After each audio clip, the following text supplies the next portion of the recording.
Have you ever wondered how brands like Apple, Nike, and Coca Cola are instantly recognized even without seeing their full name? The secret lies in brand elements. Hi everyone, and welcome to today's video in which we'll understand what brand elements are, the different types of brand elements, and the criteria behind choosing those brand elements. So, first of all, what are brand elements? Brand elements are those identifiable components which helps a customer to recognize, recall and differentiate one brand from another brand. So these brand identifiers plays a crucial role in building brand equity. So how many types of brand elements a brand can have? So these are the types of brand elements.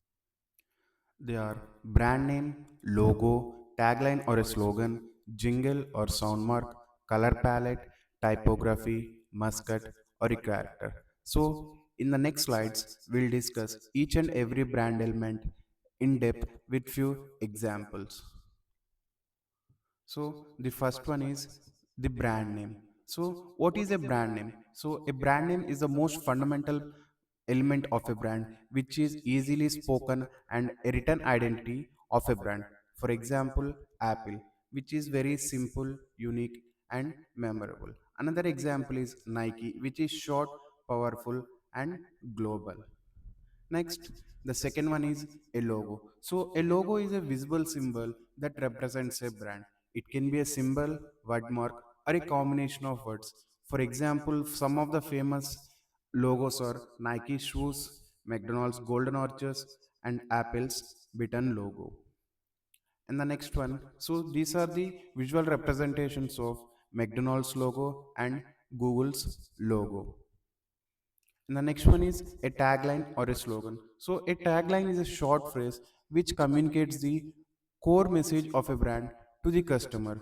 For example, Nike's Just Do It, Amul, The Taste of India, whereas L'Oreal's Because You're Worth It. Next, brand colors.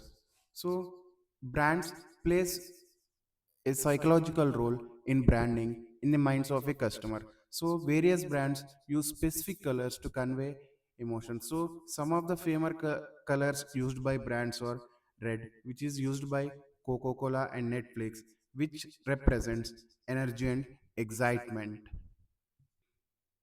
And the next color is blue, which is famously used by Facebook and IBM, which represent trust and reliability. Whereas McDonald's uses yellow color, which represents happiness and attention. The next brand element we have is the brand font or typography. So a typography or a font refers to the style of text used by a brand. For example, Google uses a clean and friendly font, whereas Coca-Cola uses a classic cursive font and Netflix uses bold and modern font.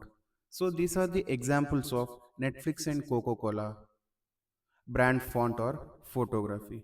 And the next element is a mascot or a character. So some brands use mascots or characters to create emotional bonding with their customers. So we have many famous mascot or characters. So these are the few examples. So those are Amul Girl, Michelin Boy, or Pillsbury's Dow Boy. And the next one is jingle or a sound logo.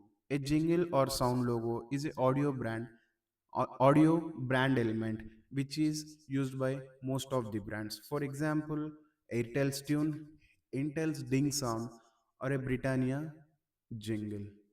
So next, so what is the criteria a brand will have for choosing these brand elements? So the first criteria for choosing this brand element is memorable.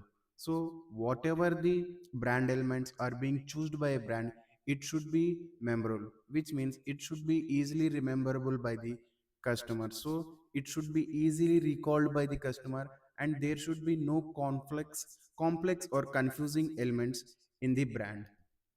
So the example for this is McDonald's logo. So McDonald's have a golden arches which is easily recognized and easily memorable by all the customers. Next, the second criteria for choosing these brand elements is meaningful. So the whatever the brand elements being chosen by the brands, they should depict the meaning of a brand to the customer. So a brand should use those brand elements which convey the relevant information about the brand. For example, if we see here, here is the logo of Amazon. So the logo of Amazon has a long arrow from A to Z, which shows Amazon sells everything, and the arrow looks like a smile representing customer satisfaction. One more example is Nike's swoosh logo, which represents movement, speed, and victory. So it is inspired from Greek goddess Nike's wings, which represents goddess of victory. The next one is likable. So the brand elements should be easily liked by all the target audience. So it should consider the cultural nuances and preferences. So the example for this is Coca-Cola or Amul Girl. So these are the brand elements which are likable by every customer. So for example, if we take Amul Girl's mascot, it is very cute and humorous. Whereas coming to Coca Cola, the red color evokes excitement and happiness, and the curvy fonts feels friendly and classic. Whereas coming to the next criteria, that is transferability. So the brands choosing these brand elements, they should transfer these brand elements across different products or services without losing their core meaning. So this transferable element supports brand consistency. The best example for transferability is Reliance. So if we see Reliance, so most of these brand elements have Reliance Retail, Reliance Fresh, Reliance Super, Reliance Smart, Reliance Digital, and Reliance Trends. So it has spread its products and services into various categories, but their name Reliance is transferable across all these products or services. So this is the best example for a brand element which is transferable across various products or services.